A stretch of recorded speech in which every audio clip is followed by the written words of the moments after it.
haye wareedin haye war ma hayno ma fiicantiin ma haye waxaan idinka rabnaa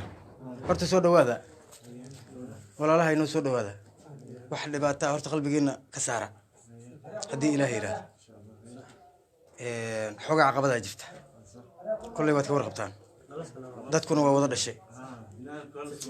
soo ma garan dulmi baa jira insha allahu biidnillaahi tacaala dad islaam aan nahay dad dhashaan nahay ilaahay idinkiis waxaan rajaynaynaa si wanaagsan oo walaalnimo ah inaan maaragtay aan ku baxdaan annagu dhibaato idin geysan mayno cid idinku xadgudbay ma jirto soo ma garan insha allahu dhallinyaraa idin soo muxuu ahay midkaysi waxay jireen kulley dad xod ogaa laatiin iyadana way iska dhammaaneen soo ma garan qalbigiina khayr u sheego waxaan rabnaa inaad na siisaan waraysi yar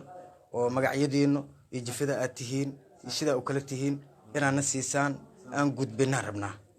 dad mas-uuliyiin aan u dirno dadaal badanaa socdo haddii ilaahay yiraahdo laakiin mar kasta waxaad ku ogaanaysaan inaan garab idin nahay wax caqabadana idin gaaraynin haddii ilaahay yiraahdo ilaahay tiisa waa gaar laakiin insha allahu annaga waxaan u duubannahay shalayna walaalaha inaad maantana walaalaha inaad tihiin berrina walaalaha inaad ahanaysid marka intaas ogaada insha allah hadduu ilaahay yiraahdo marka adaan kugu bilaabaa magacaada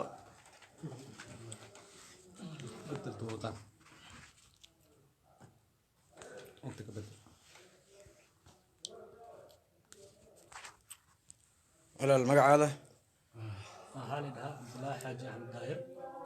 cabdullaahi xaaji axmed daahir qabiilkaada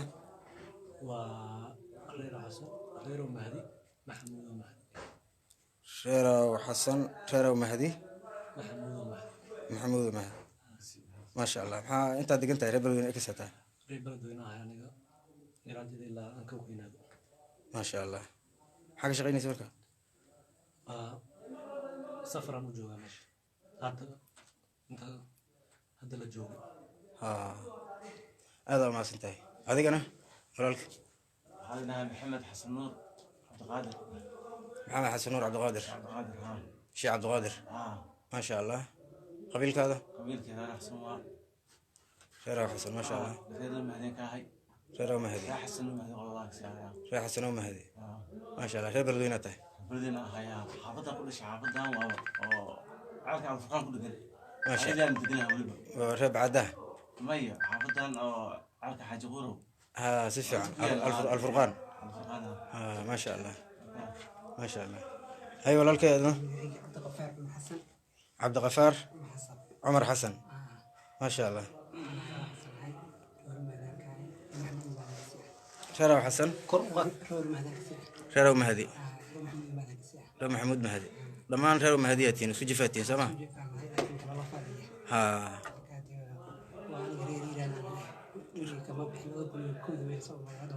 maasha allah reer beledweyne tahay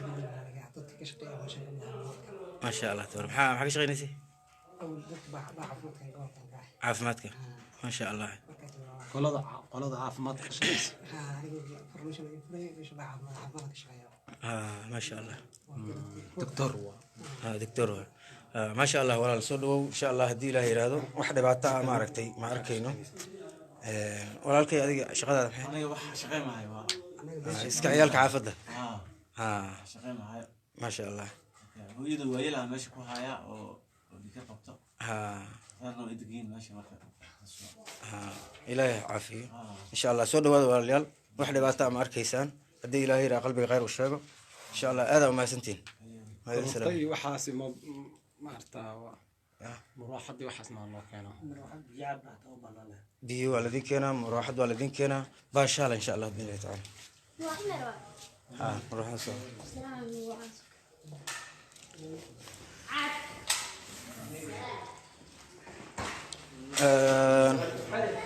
soo dhawaada maasha allah aada umahadsantiin sidaad arkaysaan waa dhallinyaradii maanta lasoo qabtay waan la kulunay caafimaadkooda waa taam insha allah wax broblem iyo dhibaato aan ma arki doonaan shilibkan aad u sheergareeya ha loo geeyo ninkii dhibaatadan abuuray caqabadan abuuray ummadda soomaaliyeed iska hor keenay dadka u sabab ah in maaragtay guryahoodii iyo meheradoodii iyo waayeeladoodii iyo adduunyaday bursanayeen laga soo raacdeeyo oo maaragtay laga soo wado oo la karantiilo dadkii ka shaqeeyey ha loo geeyo insha allah markasta aan anagu saa hore idinku sheegay waxaan u taaganahay midnimada ummadda Soomaaliyeed iyo difaaca ummadda Soomaaliyeed wax dhibaato ah inaysan maaragtay gaarin ayaan boqolkiiba boqol rajadaynu tahay waana ku dadaalaynaa insha Allah marka aad u mahadsantiin Soomaali weyn hala sheer garaa insha Allah. Assalaamu calaykum waraxmatullaahi tacaala wabarakaatuh.